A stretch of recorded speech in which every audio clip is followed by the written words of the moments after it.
বোঝনা সাত তালি পরতো কাপড় দয়ার নবীর গনা সাত তালি পরতো কাপড় দয়ার নবীর গনা মা পতে মারে ঘটনা ওরে মা পতে মারে ঘটনা শুনুন সর্বজনা সাত তালি পরতো কাপড় দয়ার নবীর গনা। তারপর অতি সুন্দর কথায় কবি আরো কি ছন্দের মাধ্যমে বলছেন শুনুন।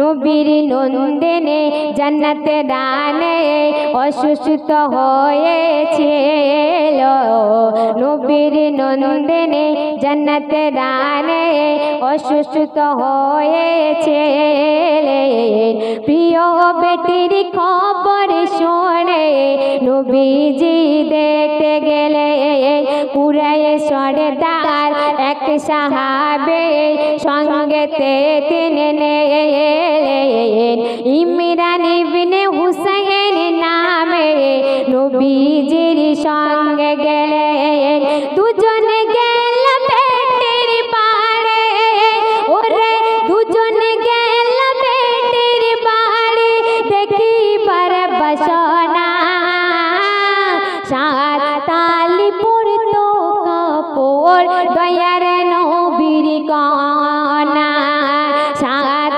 তালি পরতো কাপড় দয়ার নবীর গনা।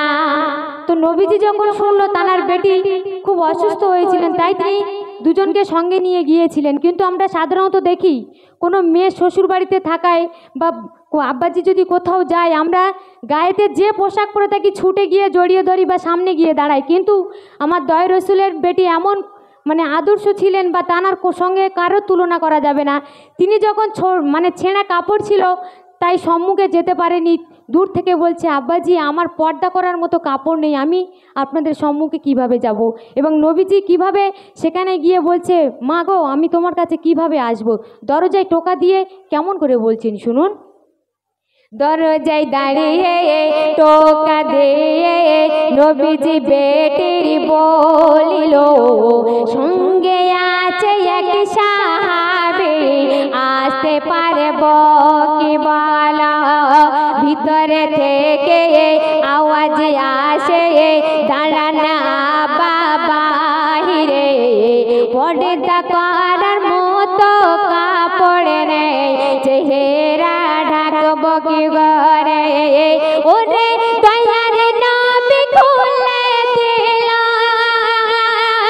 ওরে দয়ার নবী খুলে দিল নিজের চাদর খানা এটা দিয়ে মাগো তোমার শরীরটা ঢাকনা এটা দিয়ে মাগো তোমার শরীরটা ঢাকনা মা পতে মারে ঘটনা ওরে মা পতে মারে ঘটনা শুনুন সর্বজনা সাত তালি পরতো কাপড় দয়ার নবীর গনা সাত তালি পরতো কাপড় দয়ার নবীর গনা। তো তারপরে দয়ার নবী সেই দয়ার নবীর কন্যা সেই চাদরটা যতক্ষণ না পড়লো ততক্ষণ না তাদের সম্মুখে উপস্থিত হয়নি। তাই কবি ছন্দের মাধ্যমে আরো কি বলছেন শুনুন। নবীর কন্যা মা ফাতেমা চাদরটি নিলেন পরে তারপরে দুজনকে টেনে ডাকেন ঘরের ভিতরে ভিতরে ঢুকে বেটিকে নবী জিজ্ঞাসা করিল কেমন আছো কি সমাচার মাগো তা খুলে বলা।